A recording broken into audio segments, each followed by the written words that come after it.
हमने आतंकियों को ऑपरेशन सिंदूर से करारा जवाब दिया। ఆపరేషన్ సింధూర్ पर సవాलों वाली सियासत। మోడీ గారు తెచ్చిన రాఫెల్ యుద్ధ విమానాలు మన పాకిస్తాన్ కూల్చింది। ఎన్ని కూల్చిందో రాఫెల్ గురించి చెప్పమంటే ఈ రోజు చర్చలేదు। कि उनकी कुर्सी खतरे में है। पुलवामा भी कराया इन लोगों ने। झूठ बोल करके मोदी जी निकल जाते हैं। ये फर्जी मोदी जी का फर्जी सर्जिकल स्ट्राइक को आप बड़ा महिमा मंडित कर रहे हैं। तो पब्लिसिटी तो हुआ है, छोटा सा एक बात, कोई युद्ध तो नहीं हुआ। विपक्ष के दावों में कितना सच? भारत की सेना भारत के शौर्य पर सवाल उठाया है और ये सबूत गैंग खुश नहीं है। राहुल गांधी जी तो चीन से चंदा लेते हैं और पाकिस्तान की भाषा बोलते हैं।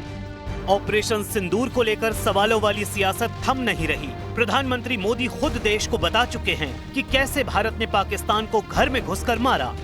पाकिस्तान समझ ले 3 बार घर में घुस करके मारा है। ऑपरेशन सिंदूर के जरिए भारत ने पाकिस्तान को ऐसी चोट दी कि वो घुटने पर आ गया। हमारी सेनाओं ने एक ही झटके में उनको भी घुटनों पर ला दिया। लेकिन विपक्षी पार्टियों के सवाल थम नहीं रहे। पहले खुद राहुल गांधी, अब विवादों के केंद्र में हैं तेलंगाना के सीएम रेवंत रेड्डी, जिन्होंने पीएम मोदी से सवाल पूछा है कि वो देश के 140 करोड़ लोगों को ये बताएं कि ऑपरेशन सिंदूर के दौरान पाकिस्तानी सेना ने हमारे कितने राफेल विमान मार गिराए। जिसके बाद बीजेपी नेता संबित पात्रा ने कहा कि जितने सवाल ऑपरेशन सिंदूर पर कांग्रेस ने खड़े किए उतने तो पाकिस्तान ने भी नहीं पूछे। उन्होंने कहा कि कांग्रेस को अपना नाम बदलकर पाकिस्तानी कांग्रेस रख लेना चाहिए। మోడీ గారు తెచ్చిన రాఫెల్ యుద్ధ విమానాలు మన పాకిస్తాన్ కూల్చింది। ఎన్ని కూల్చిందో రాఫెల్ గురించి చెప్పమంటే ఈ రోజు చర్చలేదు। प्रथम दिन से ही डे 1 से राहुल गांधी, जयराम रमेश और तमाम उनके लोग, रॉबर्ट वाड्रा से शुरू करके तमाम कांग्रेस पार्टी के नेतृत्व ने भारत के सेना भारत के शौर्य पर सवाल उठाया है और ये सबूत गैंग खुश नहीं है। भारत ने जो किया है उस पर यह सबूत गैंग खुश नहीं है।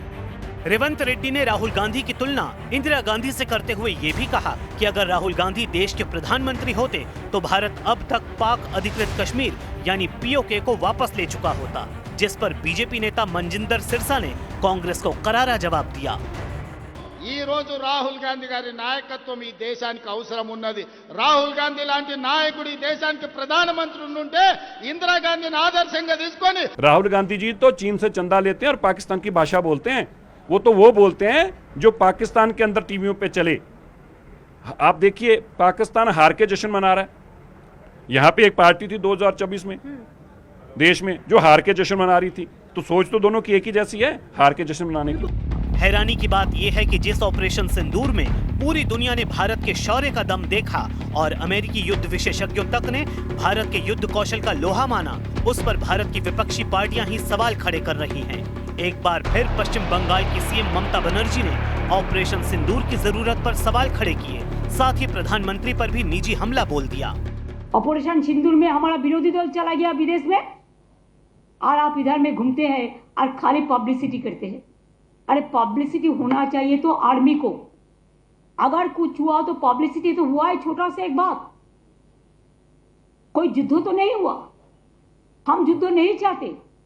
अगर हमारा देश को कोई युद्ध में अटैक ना करे, एक समय নিজেকে চালা বলে দাবি করে ঘুরে বেড়াতেন, দ্বিতীয়বার বললেন পাহারাদার, এখন আবার বলছেন সিঁদুর বেচবেন। हालांकि ये पहली बार नहीं है जब ममता बनर्जी ने ऑपरेशन सिंदूर पर सवाल उठाए हों। इस बार बीजेपी ने भी ममता पर जमकर पलटवार किया है। कल बहुत ही, मैं कहूंगा, जो नहीं कहना चाहिए उस प्रकार की बातें कल ममता बनर्जी ने कहा है। किसी भी चुने हुए प्रतिनिधि को या किसी भी नेता को इस प्रकार की भाषा की प्रधानमंत्री नरेंद्र मोदी क्या सभी के पति हैं? क्या सभी महिलाओं के वो हस्बैंड हैं? ये कितनी कैसी बात है ये? मैं तो इस पे कुछ कहना भी नहीं चाहता हूं। हां, प्रधानमंत्री नरेंद्र मोदी सभी के सेवक है, किसी के पिता हैं तो किसी के भाई हैं, इसमें कोई शक नहीं है। मगर इसमें भी कोई शक नहीं है ममता जी कि जितने भी घुसपैठिए हैं और जितने भी बांग्लादेशी हैं जो भारत में घुसपैठी के रूप में अंदर आए हैं, जितने भी रोहिंग्यान हैं जो आज हिंदुस्तान में शरणार्थी नाम पे घुसपैठिए बन के बैठे हुए हैं, उन सब को अगर शरण देने का काम किसी ने किया है, उन सब की कोई चहेती है, तो वो ममता बनर्जी जी आप ही हैं।